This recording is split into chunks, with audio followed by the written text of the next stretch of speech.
welcome everybody to the KB article. I'm Chad Brown, along with my partner, Kyle Kintzler. KB article, the purpose for our podcast is to optimize the personal, individual well-being of individuals and small businesses. So we, from time to time, will come on solo and give a lesson or discussion about something that has helped us as individuals, as entrepreneurs in our lives to grow financially and both in personal development as well.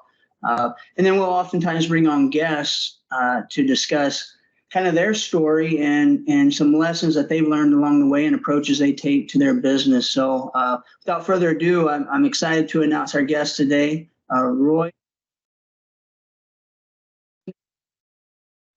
Royal, how do you pronounce your last name, Royal? Mortier, like it's 2 words. Mortier. Yeah. Okay. Royal Mortier. Royal has an interesting story of working in the trades and transitioning to college and creating a company prior to COVID with some very intentionality behind it. So, Royal, just kind of share a little bit about your story of going from construction and trades into engineering, into really solving, from what I see, is a pretty big problem within that industry. Yeah. Well, thank you for having me on.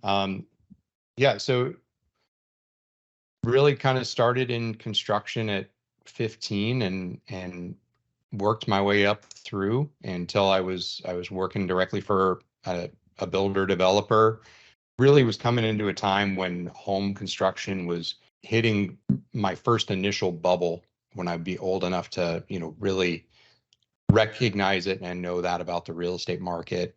And really just saw that it was, during my time in the trades, I saw a couple things. One, I saw how unfortunately underserved home builders were by engineers.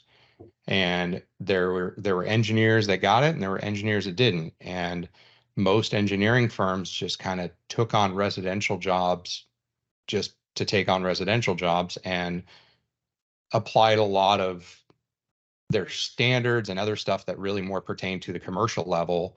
And in residential, you can smooth things out. You can make things a little more simplistic. And that's, that was an aspect of it. And so we had a lot of situations where, in the field, it was just very up and down of the quality of engineering or the quality of engineering we would get. I mean, we'd get something, you'd have 2 exact same houses and 2 engineers would engineer them completely differently. And it became very difficult. And then you had a situation of, I saw the market growing. I had sustained some injuries, and I just realized that I needed to make a career choice if I was going to stay doing construction or if I was going to go a different way. And so I decided to go engineering and pursued that. Now, I graduated with my engineering degree in 2009, which was a horrible time to be graduating with anything construction related. And then, so I graduated in 2009, very poor timing, but luckily during my younger years, I did serve in the Oregon Army National Guard. And so coming out of college, for military positions or working for a military branch, as a civilian, you got what's called military or a veteran's preference. And so I was able to put in and get essentially some preference for a construction management role within one of the military branches, and worked my way up through that, and then was picked up by a private construction company that was doing government work, and worked for them for a bit. And then they decided they weren't going to be doing federal government work anymore. And so it was kind of that was my main background. And we worked on some other projects together and just realized that wasn't fully what I wanted to be doing. And so I had an opportunity to come on with an engineering firm. It was actually an engineering firm that my grandfather had founded, but he was long retired from it. And so it was kind of cool to come on with them, and they were really struggling. So it gave an opportunity, an opportunity to come in with, everything I'd really worked with in the construction phases had all been with much larger companies that had a lot more structure, that had it had a lot of the processes built out. I had that experience and that exposure to, the easiest way I can put it, a well-oiled machine. The construction company I worked for, we did 250 million a year. So you don't do that if you're not organized. And so really it was just a matter of coming in there and implementing what I had been exposed to and working with what I could to get them to grow. But what I would say is the biggest thing that hurt them, that got them in a bad position, was their inability to decision make. And all of them were more concerned about the dollars they were getting that day versus the dollars they could be getting 5 years from now. Right. And the time they could be saving 5 years from now, and all of those aspects. So it really was, it was definitely a big thing in that, analyze it, make a decision quickly, and move forward. So they probably, then you're there and they knew that you're this grandson, right?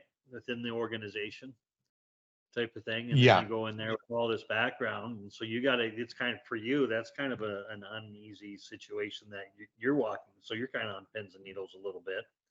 But then you bring all this background that you have, with the large companies and such, and so it seems like you got kind of a quagmire going on there. And yeah, I can identify that. That had to be difficult for you.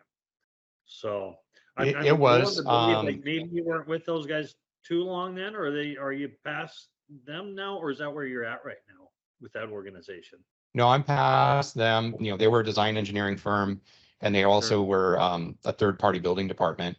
So they serviced jurisdictions that were, basically they serviced jurisdictions that needed support because they were so busy, or they were kind of in the jurisdictions, the cities were in this in between where they were too big for the county to service them, but too small to have their own full building department. So they would contract with a third-party firm. And so that was the main brunt of their business, was definitely their third-party inspection firm, which, prior to my grandfather retiring, their engineering division was definitely the driving force of the entire company. So it was kind of a, when Grandpa retired and left, he was the main driver, and it really, turned everything on its head. And so, yeah, it was kind of interesting because basically I came into a company that had, at that time, almost 40 years in business. And essentially, when I came on with them, they couldn't even carry insurance. That's the situation they were in. They couldn't carry insurance. They were, significantly in debt. So it was basically like taking on a company that had a reputation, but was actually below square one in the fact financially and where they sat position wise. So it was interesting. Well, with could only do 250 million because they were an organized company. They had systems and processes and methodologies to allow them to do that. Right. For years, it sounds like it was operationally sound with structure, but then upon his retirement, it just kind of, there was no leadership. Is that accurate? Yeah, they definitely lost the decision maker, the kind of the pillar person, when he retired. And with that said, no discount to my grandpa, because he did a ton of amazing things, but when he was with the firm, he was unfortunately what a lot of smaller business owners do, which is they become the company. Right. They are the company, and then they fail to set up a real quality success. The people taking it on can what it took to build the company up to that, and then what it's going to take to continue to grow the company. And so, when I came on, I think the majority of the people that worked for the company were over the age of 50. A thriving, growing company without some young blood in there to push and drive and be innovative. and strive for things. So, you know, that was for me, it was definitely difficult to see what the company had become, or what the position the company was in, knowing this was something that my grandfather had built. But, you know, I took it as a challenge, and went, okay. And I basically just lined up what were the priority things that were keeping us from growing, and going and just attacking those until they were resolved. You know, I mean, one of the ones that was a big decision, I mean, one of the biggest decisions, they had a person there that almost every single person, every other person on the board except for that person believed they should be fired, and had for over a decade. And nobody made a decision to fire that person. And it's like, well, why are they still here? Well, they did some things for the company that really helped us out. When? Right. 1996. I'm like, okay, well, it's 2014. Like, Right. you know, what are we going to do? Like, you know, they tell me what you did 5 years ago. What did you do today? What, you know, Right. what are you planning to do tomorrow? Because that 5 years ago, great. We're still moving forward. Time's the only thing that doesn't stop. So, you know, there was that. There were multitude of other things which I don't want to dwell on and beat that. No, and I think a lot of people can, I can certainly relate It where was you're coming it was it. Yeah, the biggest issue is that you basically just had nobody. You had so many people in a decision maker position, nobody made decisions. And then you had a lot of people with what I will just refer to as extreme frugality, which extreme frugality, frankly, is worse than greed. Okay. Greed is basically, don't take the money. I'm not going to give you the money that I've earned. Extreme frugality is, I'm not going to use the money that I've earned to make my life or other people's lives better. I mean, that there's a big difference in that aspect. Okay. There's greedy people that live in very big fancy homes and drive fancy cars because they've invested well and they've not thrown their money at things that they don't feel like they should. There's extreme frugal people that basically think they can get rich through pinching pennies, and you can't. So. Yeah, that's a great point. So in this process of at big impact, and then if so or if not, I mean, what kind of stage of kind of going out and throwing out your own shingles? Yeah, so it really it was kind of pushed upon, is the easiest way I can put it. The firm that I own now, PLIRIS, which we're 100% mobile engineering firm, engineering and design firm. Although we did just hire a licensed architect, but we're 100% engineering and design firm, residential engineering design firm, and we focus on home builders, and we also focus on house plan providers, in which we serve as the in-between service for these house plan providers. You know, that idea came about while I was working for the engineering firm.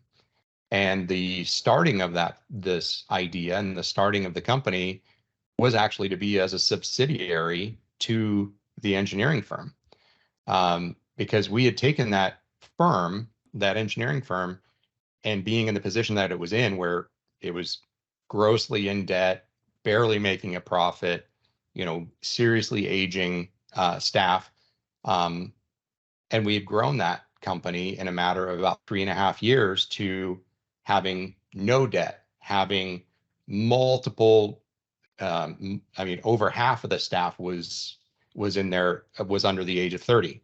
And we had, you know, fresh college graduates and even college interns working for us. We realized that we built up this clientele base that was very commercial heavy. So we were doing auto malls and schools and all these other things that, you know, much larger firms typically handle.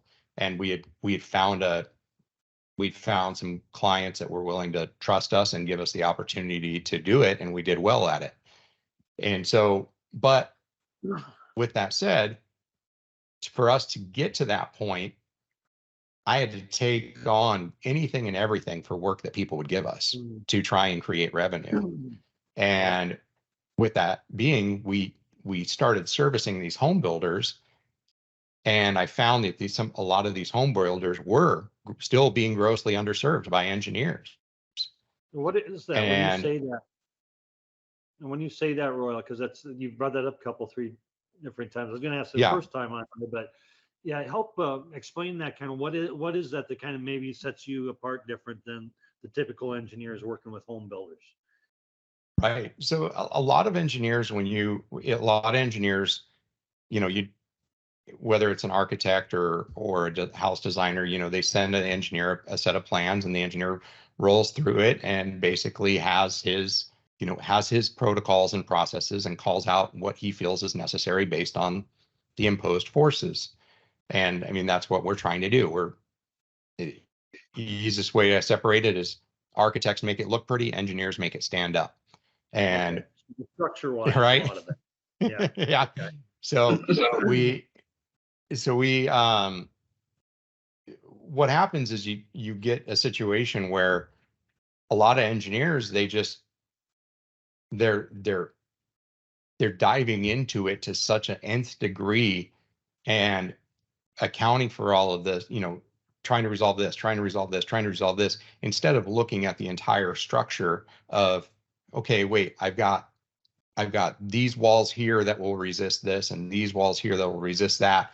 And per code, the minimum nailings are these, and that has this much force resistance. So really, I don't need to go and call out a bunch of extra this and extra that, because just the minimum is per code is adequate to support the loading. And so you would get you get these designs that just had a massive amount of hardware specified, way excessive amounts of rebar called for, massive amounts of concrete, which just really drive up the costs.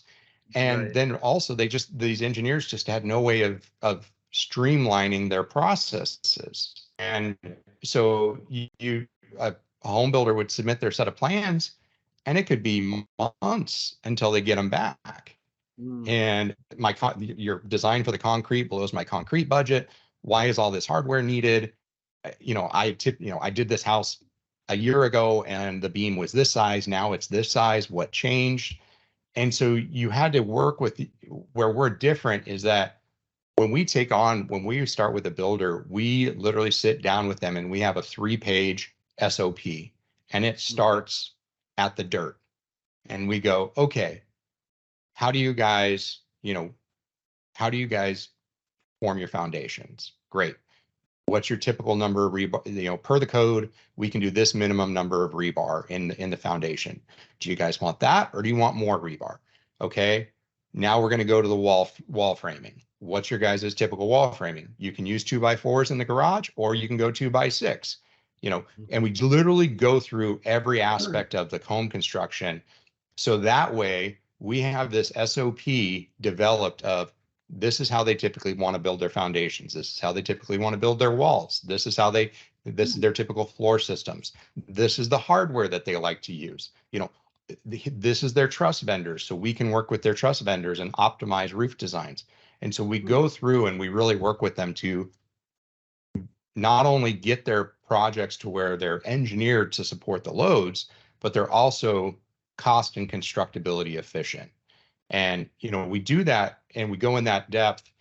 And then once they're onboarded and we're running through them, our custom builders where we're doing the engineering for them, we're contracted at 10 days. So from the time getting a plan, they're getting an engineered set back. And then for our builders that we have a full plan library with, that they're doing what we call a reproduction, which is, hey, we want plan number 2676 in this development, lot number, whatever. Here's, get this to us. We're turning those around in 24 to 48 hours.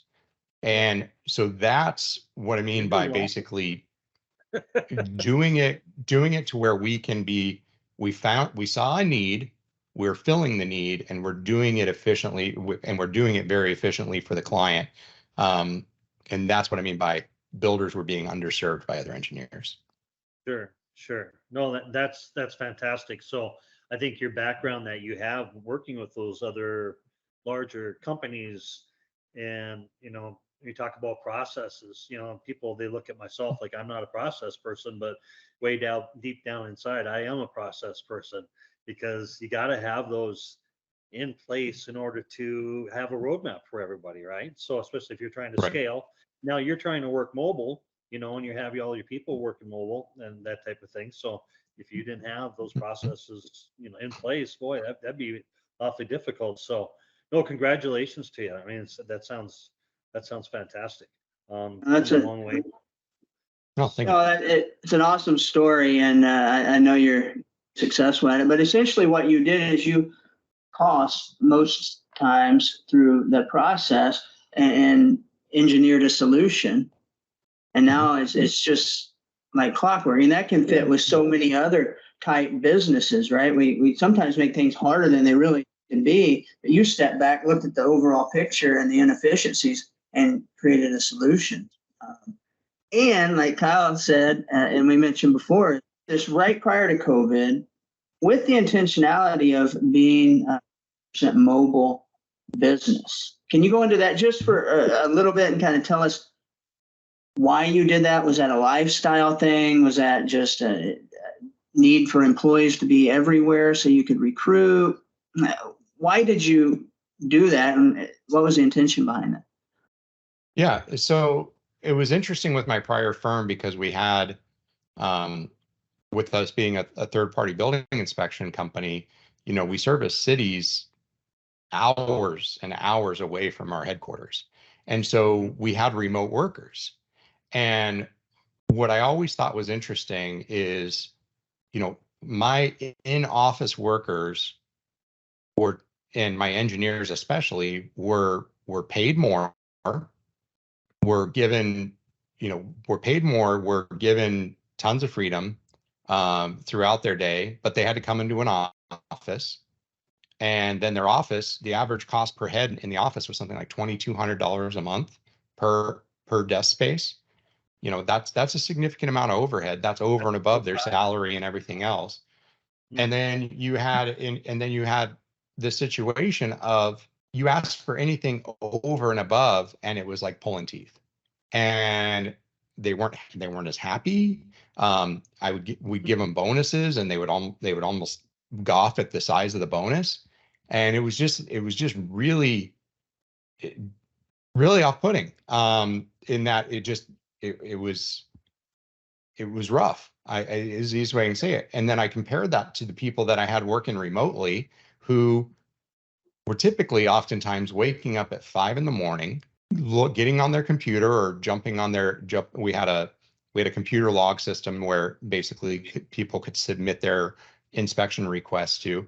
They jump on their computer at 5 a.m, get all of their inspections for the day, put them into a Google map so they could optimize their path, which would be, oftentimes 4 or 5 hours of driving throughout the day, get everything all laid out, address any emails that came in late the night before, get ready for the day, head out the door, and then go hit all their cities, and oftentimes not get home until 6 or 7 o'clock at night, and, had that freedom out there.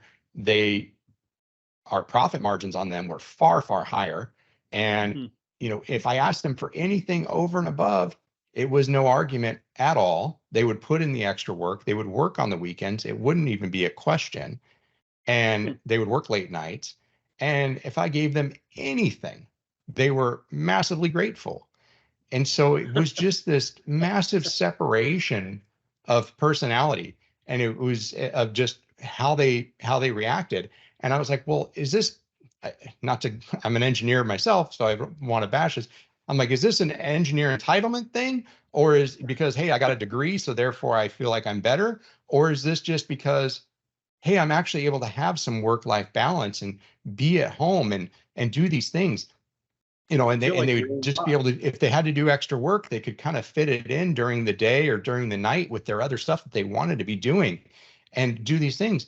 And I'm like, and then my overhead is almost nothing. So I can pay these people more and I can give them more benefits and I can give them bigger bonuses. And, you know, They I can do all appreciate it these so much. things for them and it all works out. And so when I started really coming up with the concept of it, it was for the simple fact of I wanted my people to have a life and I wanted to have a life, you know? And so I made the comment, I posted it previously and it was, you know, I started a 100% mobile company because I wanted memories of watching my kids grow up, not of commutes to the office and happy hours. Oh, that's awesome. And, you know, we see, So that's business, easy. Go ahead, I Chad. think we cut out, you know, within our business, we have got the retail side, so it's hard to be remote, but during the non-busy season, we provide a little bit of stability with our accounting and bookkeeping side. We do a lot of remote workers, and you're 100% spot on is, and I think it has to do with they can control more of their time while still providing more productive time for you, right? So it's not that waste. Like you said, they can go to events, they can do things in their lives around their kids, their family, their hobbies, but still get the work done. That adds just a sense of relief, I think, to folks in 5, you know, that 8 hours or 9 hours a day where they feel like they're owned if they're inside the walls, and it gives them a little more flexibility. So I love that. That's awesome. But you're 100% remote, and I think just to wrap this piece of it is, it's out of the year you're traveling, right? You said? Oh, we travel like crazy. Yeah, we travel like crazy. And I encourage every single one of my team members to travel. I give you all a laptop. I'll give you every single one of you a second screen. If you want it, I'll give you a mobile hotspot. Go see the world. Like, Yeah, good. yeah. You mean travel You know. for pleasure, not for work then, right? You saying? Yeah. You Yeah. encourage that. Or I love that. I love that. So Yeah. you just gotta, I mean, I think sometimes people, they look out like when you're away from the office. I think personally myself, I think that being away from the offices actually made people more accountable that were at location sometimes. So mhm. in order to separate that, actually kind of made them kind of uphold their side of things. So there's something to be said about that. So that's good. Yeah, it's huge. And it does take a certain personality and it does take a lot of structure. We have a massive, massive PM system that we've developed. And it literally runs everything through the processes.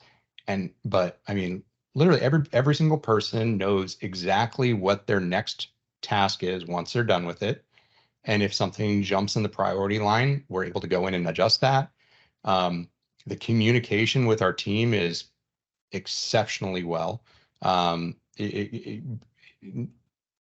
better than I would think in an office.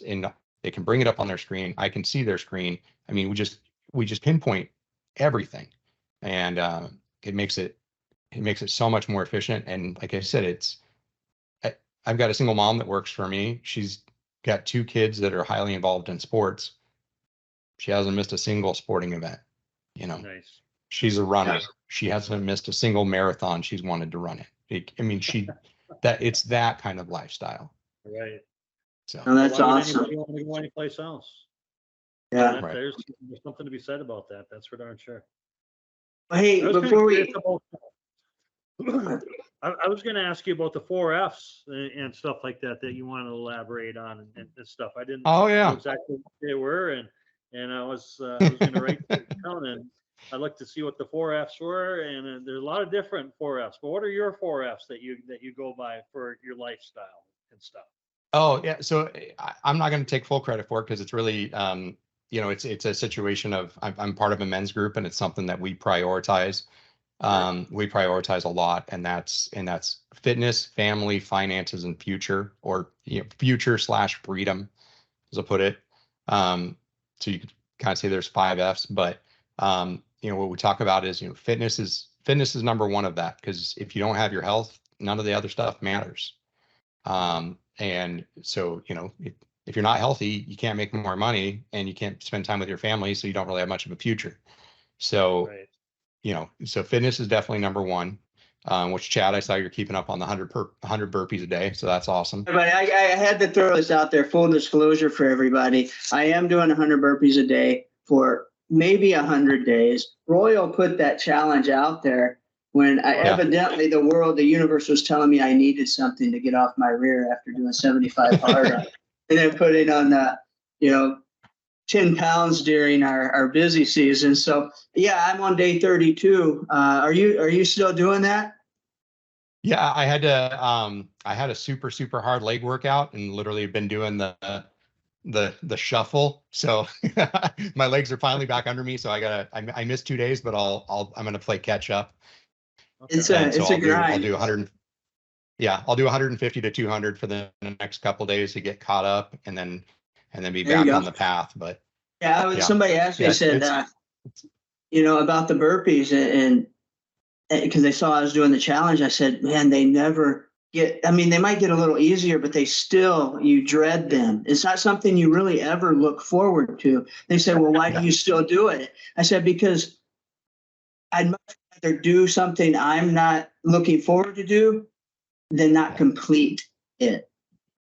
Yeah. Right. That's the driving force. So if maybe, you might not like doing it. You might not like that grind, whatever it is. It might be hard right now, but side of that is the regret of not completing it. And I think that hurts more than actually doing the work. Right. So that's kind of what I taught. It keeps me going with the burpee. Was there a cause behind the 100 burpees a day? Was it a platform? Just to go and do it? Yeah. Yeah. I don't remember where I came up with it, but I think I was did you come up with it? Yeah. I think I'm the first person that I know of that's talked about it. And I was like, hey, let's just do it. I'm like, cause where it came from is, I remember Jocko talking about using 100 burpees as being able to do 100 burpees in 10 minutes as like a good gauge of somebody's physical performance. And I was like, okay, well, I would love to get my time under that 10-minute threshold. And, I'm doing jujitsu. The sprawl is part of, jujitsu and everything. And like, this is all couples in. I'm used to doing sprawls and push-ups and everything. I'm like, let's see where I can get. And I remember I'm like, I did it. And, the first few days I got to maybe like 70 or 80, and I felt like I was in good shape. And I got 70 or 80 and I was like, oh dear God, like, no, stop. So, I was at like 15 minutes by the time I hit 80. Oh God. And then get better at it. And so I was like, for 100 days. And by the end of it, my fastest, so I separate strict and speed. So strict is actually doing the full push-up at the bottom. Speed is doing the full sprawl, chest to the ground, and then pushing yourself back up and jumping up. So speed, I actually got sub 6 minutes.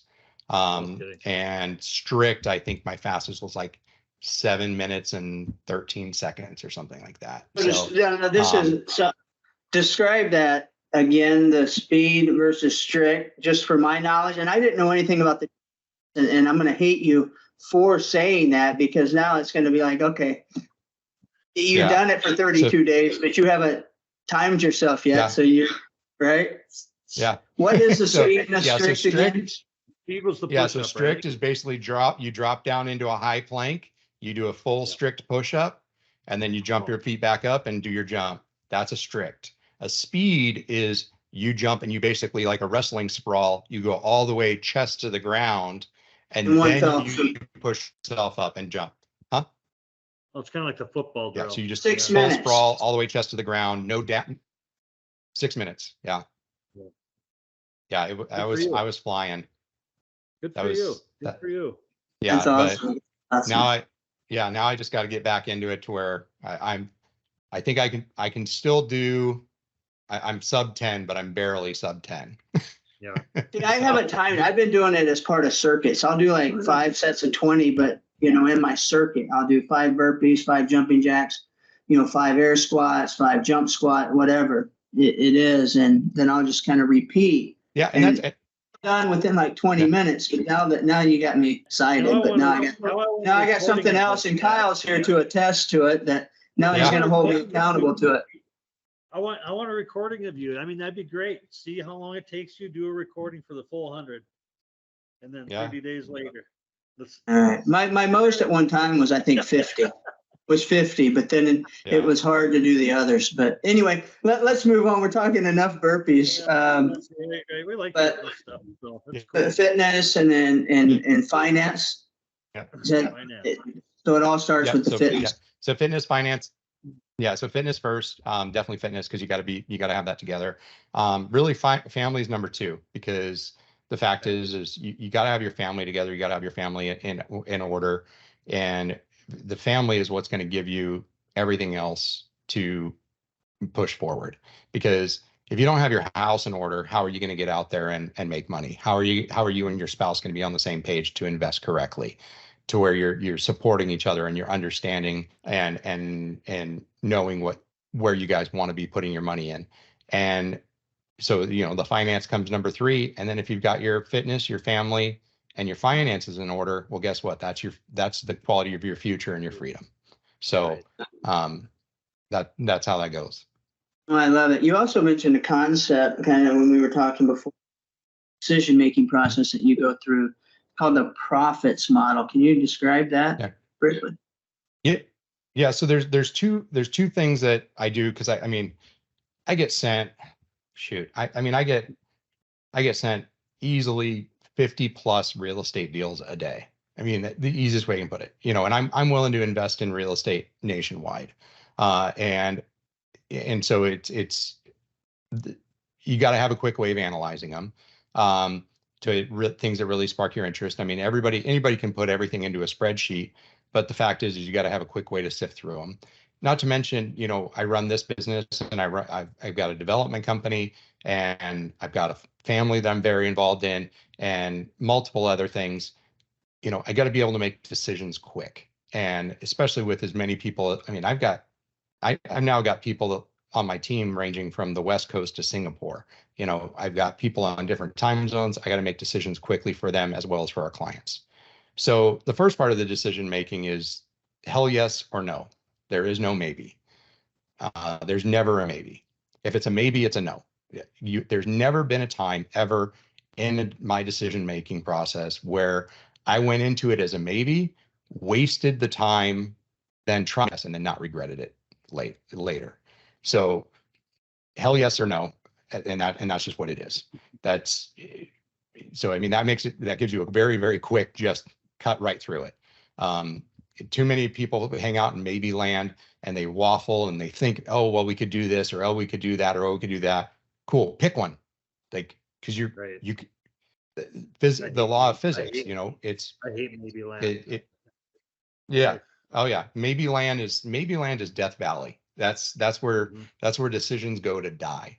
And if you make it a yes, you're going to regret it. And if you make it a no and then it succeeds later, you're going to regret it. So just make it a no. Don't waste your time with it, and never go back to it. It's that simple. The profits model is something I came up with because, as I talked about earlier, the frugality and the greed, the extreme frugality and the greed. I want to look at something that has nothing to do with money, nothing to do with numbers, everything to do with your lifestyle and who you are and who your family is. Okay. And so what the profits model, the profits model is actually an acronym. And like I said, it has nothing to do with money. Profits stands for pain, risk, ownership, fear, ikigai, time, and spouse. Okay.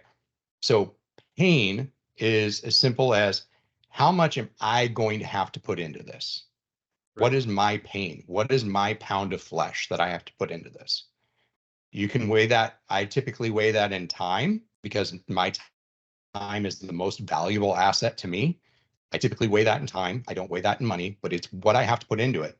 And then, how much I actually am capable of giving tolerance. And that's something, and I do that through blocking out my days, my weeks, and knowing how much time I actually have to give to something extra. And if I start maxing out my pain tolerance, then I know I need to either figure out a way to offload something, either through hiring somebody or selling an investment or, delegating something to somebody, but I always know where my pain tolerance is. Risk is you got to have a balanced level of risk in everything in your portfolio. That's in your business, and that's outside of your business and your investments. That's also with all of your other decisions of what you're doing. Know where your risk levels are, okay? Balancing that risk, and that's going to change throughout your life. It's no different than like your retirement plan, right? So if I set up a retirement plan or an investment account when I'm everything on black, right? I'm going, I want to and see how much I can get back, because I've got length of time on my side. So let's go everything as high risk as possible and see what kind of reward I can get. But that's going to change over time. Not to mention, as you go forward, you want to balance that level of risk with other things. Ownership is exactly that. You don't have to go it alone. Okay. There are times with deals, business decisions, that I do bring somebody else in on that business decision. I do bring somebody else in on that deal. Somebody that complements me or has experience that I don't have, that is going to help me in the ownership of that decision and the ownership of that investment. And that's key. Too many entrepreneurs go into it and feel that they're out there on this lonely island. They have to go it alone. No, bring in those other people. That's where these masterminds are so valuable. I mean, I got what, a couple thousand people a message away for me to pick their brains on something that they are probably an expert on and I know little about. And I can bring them in on that decision, or I can talk, if it's an investment deal, I go, okay, who knows something about this? I'm about to buy a storage unit. It's about to buy a storage unit. PLIRIS owns over 1,000 storage units. Guess what? He's a phone call away. He gave me ownership in that, he came in and was an owner in that decision. So have that available. So you did do a storage unit then? That one I couldn't get the funds ready in time. Somebody came in all cash and beat me out. But yeah, I'm a huge fan of storage unit complexes. So we're looking at one right now. The F is fear, right? Most entrepreneurs have a high fear factor, right? But you need to know where that is. And there's different levels in this game. Flat out, there's different levels in this game. There's always different levels. I train jujitsu, train with black belts. There's a wide level of black belts, right? Same thing in the entrepreneur game. There's a wide level of fear factors in the entrepreneur game. Okay. Ikigai is a Japanese term, and you guys probably heard it, but basically it's a balance of passion, mission, vocation, and profession. And basically what that breaks down to is what you love, what you're good at, what the world needs, and what you can be paid for. Okay.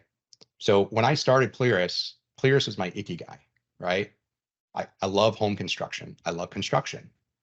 I'm an engineer. I've worked in the home building trades, so I feel like I'm good at it. The world needed, I saw it as a need. I knew that I saw this need and I took advantage of it, and I can be paid for it. So with that, my ikigai, right? So that's a good balance of everything. Again, money doesn't come anywhere into these equations. Okay. That's what I like is for time. I do. So go ahead, but I'm yeah, sorry, go ahead. I mean, that's the thing is so many entrepreneurs and investors, let me pull out my spreadsheet. Let me pull out my calculator. What's my NOI? What's my ROI? Does this go with your life? How does that sound? Right? Do you want to, my wife really wants an RV park. Well, cool. An RV park is a business. It's not it's a piece of real estate, but it's a business. Right. It's going to take a lot of time. If you got 100 spots, you have 100 different guests pretty much every single night, 365 nights a year, right? That's a lot. Florida. Do the math. That's that many different people and personalities that you have to deal with. not a hobby, right? It'd be fun for about 3 days, man. In my book, I don't know. Can't say I haven't wanted to do that before. Right. So that's, you know, it's also I want to support my YD park, but you know, business, it's a passive thing. It's a very active thing. Right. So T is for time, which is how long will it take to get to what you consider that decision being a success, to where you think that investment being a success. And you need short range and long range, right? Cash flowing assets are amazing. Cash flowing assets are fantastic because really you're making money over time. And they say it's not timing of the market, it's time in the market, right? But other decisions, maybe that's not the case. Maybe it's not a cash flowing asset and you need to get to something very quickly to benefit the most from it. So, and then the last one is S is spouse, right? And I say, you know, I call it the profits model, but I feel like the S should be first, but then it's profit, right? So, so I just organize this to where it makes sense. So Spouse is last. right. So, and so that's where it comes into fact is that S is really first, and that is you need everything I just talked about, P through T, you need to know that for your spouse as well. And here's the thing, if you're not married, think about it in the terms of what kind of spouse your decisions are going to attract, or if that would turn off somebody that you may want to consider for a spouse. You know, my comment on that is like, hey, you can make a lot of money selling weed and owning adult shops. Are you going to get a spouse that you want selling weed and owning adult shops, right? So that's where it's at. So it's make decisions, make investments that are going to align with the values and the type of person that you want to attract as your partner in life. So, and then if you do have a spouse, make sure you're making those decisions just the same way. That's awesome. I love love it. I mean, we could probably do a separate podcast on each one of the letters for each of those. That's good stuff. 30,000 foot view of it. But how long ago did you come up with that? Has it been something that you? Yeah, I mean, it's I crafted it. You probably used what's called a VTO, a vision traction organizer. And I basically just looked at this and went, okay, where, you know, I didn't go into being an entrepreneur for the money. I didn't develop a mobile company for the money. Do I make good money? Sure. But I've got everything I want. So that, you know, it's how can I analyze this stuff quickly and be on the same page? And the biggest thing, like I said, you know, the pain, having that pain tolerance, where that pain tolerance sits at, which is what you actually have to give, and having the spouse on board. I mean, those, the first and the last are probably the most important of all of them. So. Well, good stuff. Well, hey, we're close to wrapping up. Royal, I want to thank you for the time, man. That's a lot of good information shared, where I know the listeners will get a couple of nuggets out of there that they can act on or implement to help with their personal development or in their business and their growth and financial well-being. So we appreciate your time. Any parting words you'd like to share with the listeners before we go? No, where can they reach out to you? Where can they find you? Are you on social media? Yeah, so you know, my company is PLIRIS or PLIRIS Plans. So we're you search PLIRIS or PLIRIS Plans on Instagram.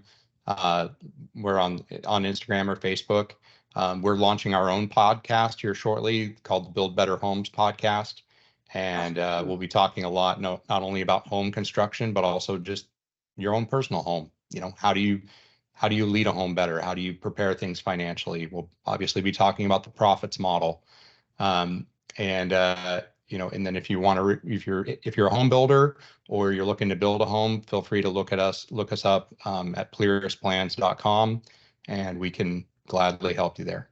Well, Royal, we appreciate your time. And guys, if you like this episode, you got some good information that Royal shared, please act on it, implement it, and be sure and share the program so others can exposed to some of the knowledge he dropped on us today. So again, thanks a lot, guys. Thank All you. right. Thank you so much, Royal. You have a great day. Appreciate it. You too, sir. See you later, Ted.